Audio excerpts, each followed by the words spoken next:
الرحیم السلام علیکم ناظرین پروگرام اسلام آباد ٹائم کے نال حامد سنگھ ملک تیری خدمت حاضر ہے ناظرین کرام پاکستان کو اکثر یہ آخیا ویندے کہ نازک دور تو گزر رہا ہے اساں 58 تو ہی یہ چیز سنتے پے یعنی 50-60 سال تو پاکستان نازک دور تو گزرتا پے اور ہر اپوزیشن یہ کلیم کریں گے کہ بس ہنے پاکستان ٹوٹ ویسی ہنے ٹوٹ ویسی لیکن جے کو اللہ رکھے وہ کو کون رکھے ہوں دے مستاق پاکستان کو کچھ نہیں تھینا لیکن حکمرانہ کو عقل آنی چاہیے کہ انہوں دی وجہ دے نال بہت سارے خرابیاں پیدا تھیں بہت سارے عوامل ایسے آوے جن کی وجہ دے نال ساری معیشت خراب تھی غربت رسدی ہے اور لوگوں نے مسائل بڑھ دیں ان وقت بھی حکمرانوں کو پرواہ کہنی اور میرے حساب نال اپوزیشن کو بھی کوئی پرواہ کہنی ہر کوئی اپنے اپنے ایجنڈے کے اتنے قائم ہے اور لڑتا پہ اپنا کردار ادا کرنا پہ لیکن غریب کی گال کوئی نہیں سنتا غریب والے پاس کوئی توجہ نہیں کرے جتنے مسائل عام لوگوں کو ہیں پہ وہ نہ اپوزیشن کو نہ حکمرانوں کو حکمران بھی آرام کے نام محلے آباد ہیں اپوزیشن بھی اپنے اپنے محلے آباد ہے انہوں کو کوئی مسئلہ کوئی نہیں ٹیکسز ہیں تو وہ بھی عوام بھرے ہیں یعنی پہلا ایک دور ہوں کئی زمانے ٹیکس صرف انہوں لوگوں سے لگتا ہی میں رومنا کی گال پہ کرے نا اسلام کی گال بھی نہیں پہ کرے رومن دور کے ٹیکس جڑے لگتے ہیں وہ لگتے ہیں انہوں لوگوں کے اتنے جڑے بہت امیر ہونے ہیں غریبوں سے ٹیکس کہنا لگتا ہے لیکن اج کے دور جمہوری دور کے ساتھ ہیں سب تو زیادہ ٹیکس غریب دینا پہ کیونکہ اگر وہ سائیکل بھی چلے تو ٹیکس دینا پہ اگر وہ صابن استعمال کریں تو ٹیکس دینا پہ پانی استعمال کریں ٹیکس دینا پہ یہ شکر ہے کہ حالی سانس گنر دیتے یعنی سانس جو حالی ٹیکس نہیں لگا ورنہ حکومت چاہے تو ان کے ٹیکس لا دے بہرحال اندر گفتگو ریسوں اپنے آخری سیگمنٹ ان وقت میں اپنے مہمانوں کا تعارف کرا دیا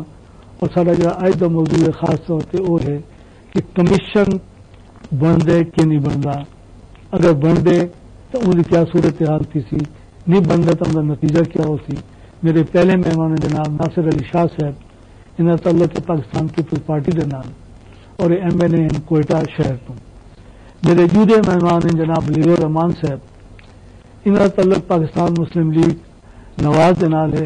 تعلق انہوں کا بہالپور کے نال ہے اے وی سٹنگ ایم این اے ہیں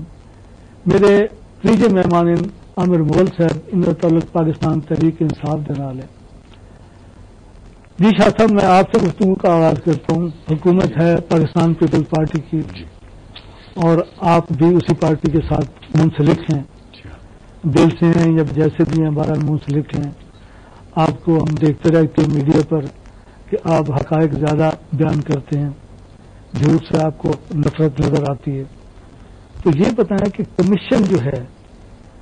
کچھ لوگ یہ کہتے ہیں کہ کمیشن اس لیے نہیں بن رہا کہ خود فوج بھی نہیں چاہتی کہ کمیشن بنے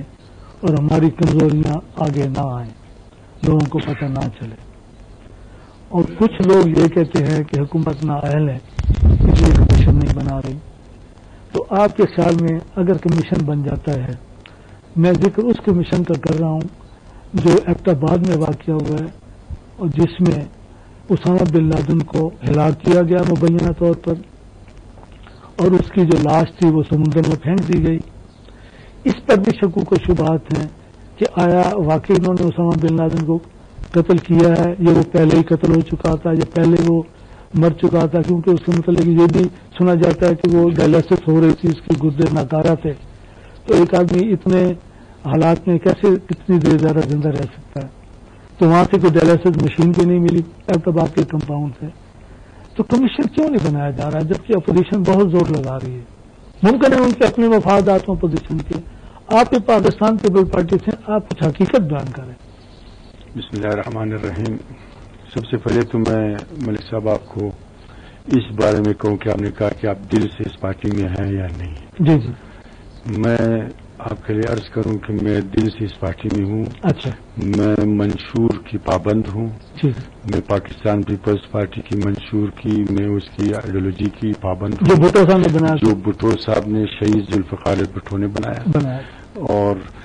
وہ آتے آتے محترمہ تک پہنچی. اب اس منشور کی پابندی مجھ پر فرض ہے کہ میں اس منشور کی پابندی کروں. آپ کی حکومت ہے اس لیے دیکھیں نا، وہ اس لیے کہ دنیا میں اگر آپ دیکھیں انسان جو ہے، شخصیات جو ہے، وہ ہمیشہ فالو کرتی ہے منشور کی، اور میں خود بھی اس منشور کی پابند ہوں. جبکہ اب اگر کوئی فالو کرتا ہے یا نہیں کرتا ہے اس کے میں اپنی بارے میں کہہ سکتا ہوں کہ میں اس پاکستان پیپلز پارٹی کی منشور کی پابند ہوں. دوسری سوال آپ نے یہ کیا کہ کمیشن بنا ہے، یہ بنے گی نہیں بنے گی. دیکھیں بہت عرصے کے بعد، یعنی کافی 1999 سے جب میاں نواز شریف کی حکومت کو ختم کی گئی، ایک رجیم نے آ کے، ڈکٹیٹر نے آ کے ختم کی، تو اس کے بعد ہمیں جو پارلیمنٹ ملی ہے،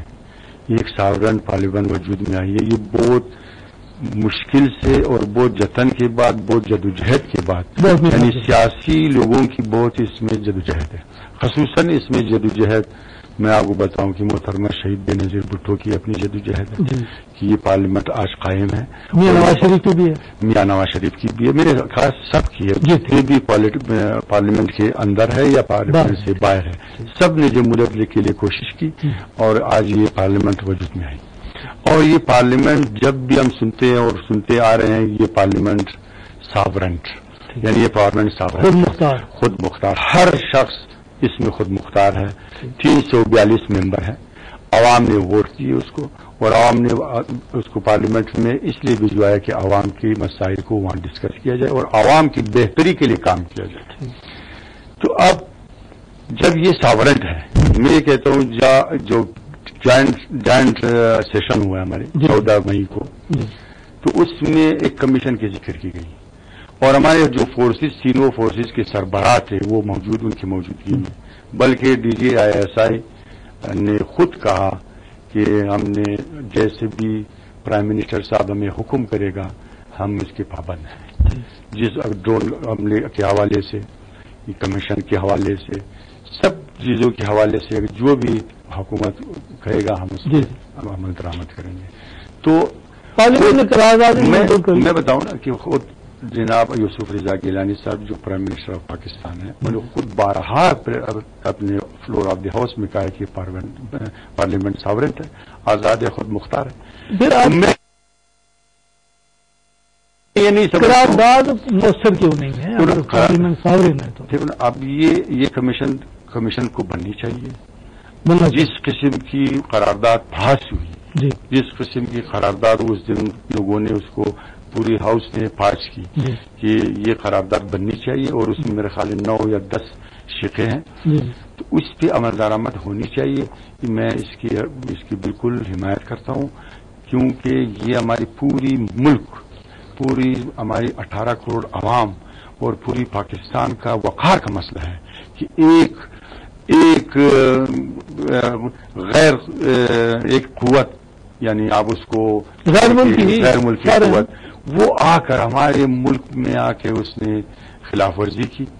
اور خلاف ورزی کرنے کے بعد اس نے آ کے مداخلت کی اور 2-2.5 گھنٹہ یا آپریشن کر کے وہ چلا گیا. چاہے وہ اسامہ زندہ تھا یا مردہ، اس پہ میں نہیں جاتا ہوں. مطلب یہ سب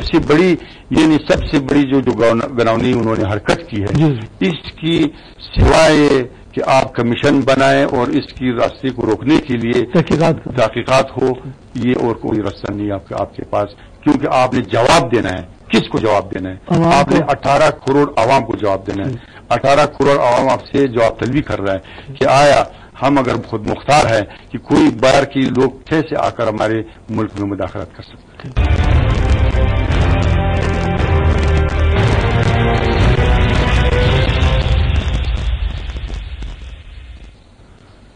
جی بلیغ الرحمان صاحب، آپ کی پارٹی پر پوری قوم کی نظریں ہیں، اس لیے نہیں کہ آپ کے لیڈر پہلے 2 دفعہ وزیر اعظم رہ چکے ہیں، بلکہ اس لیے کہ جس قسم کے گمبھیر حالات سے قوم گزر رہی ہے تو لوگ آپ کی طرف اس لیے دیکھ رہے ہیں کہ شاید آپ کوئی نجات دہندہ بن کے آئیں گے. بہت سی امیدیں آپ سے وابستہ ہیں، لیکن جو 3 سال کا ماضی آپ کا ہے وہ یہ بتا رہا ہے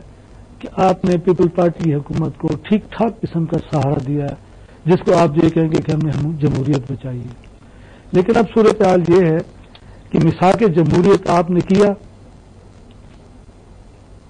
بے نظیر بھٹو نے، نواز شریف نے آپس میں،